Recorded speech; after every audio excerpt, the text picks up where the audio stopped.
Қандайсыңдар достар? Мынау Белтау өзіміздің.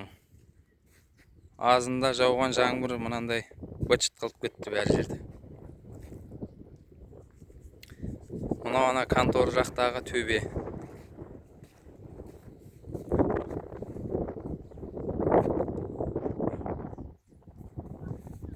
Қаша ама?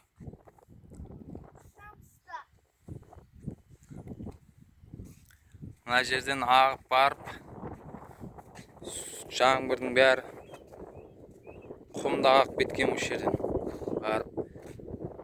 Жасұланның көшесін дәп-дәл қылды.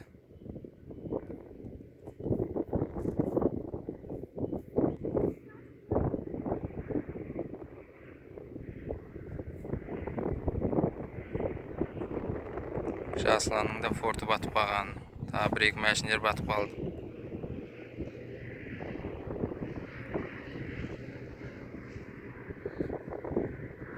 Қазір мына трактормен құм төгіп жатыр.